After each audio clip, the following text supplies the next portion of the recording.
எல்லாருக்கும் வணக்கம்மா. இப்போ மிளகாத்தூள் அரைக்கிறத பற்றி சொல்லித்தர போகிறேன். அதுக்கு என்னென்ன பொருள் போட போகிறோன்றது பார்க்கலாம்.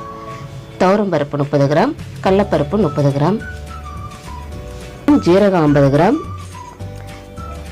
மிளகு 50 கிராம், வெந்தயம் 25 கிராம் போட்டால் போதும். மஞ்சள், கொம்பு மஞ்சள் ஒரு 50 கிராம் போட்டுக்கோங்க. எல்லாத்தையும் ஒன்றா கலந்துக்கோங்க. பச்சை கருவேப்பிலை உருவி போட்டுக்கோங்க. பெருங்காயம், கெட்டி பெருங்காயம் நல்லா உடச்சி போட்டுக்கோங்க. அதில் நல்லா வெயிலில் நல்லா காய வைக்கணும். நல்லா பிச்சு போட்டுக்கோங்க. அது பச்சையாக இருக்கும்.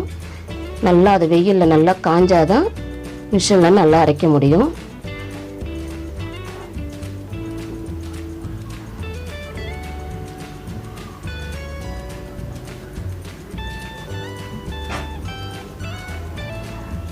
ஒரு பேப்பர் ஒன்று எடுத்து 1 கிலோ தனியாக காய வைங்க.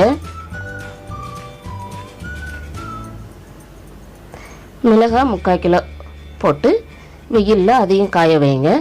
எல்லாத்தையும் அப்படியே தனித்தனியாக வச்சு காய வச்சு ஒரு 2 ஹவர்ஸ் காய வச்சா போதும். காய வச்சுட்டு எல்லாத்தையும் மொத்தமாக போட்டு மிஷினில் கொண்டு கொடுத்து அரைச்சிக்கணும்.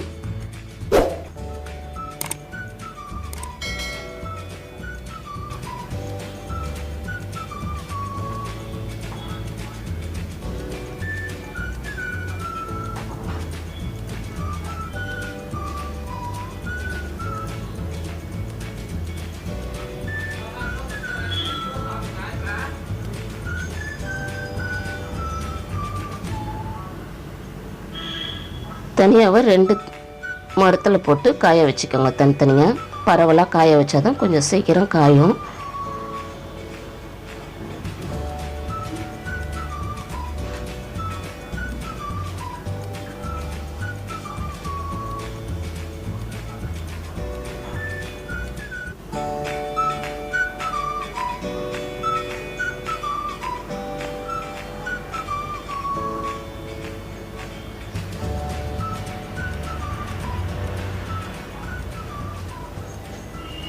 அதே போல் அரைச்சிட்டு வந்துட்டு பேப்பர் போட்டு வீட்டிலையே ஒரு 1/2 ஹவர் அந்த சூட்டோடு அப்படியே வச்சோம்னா கருத்து போயிடும் மிளகாத்தூள்.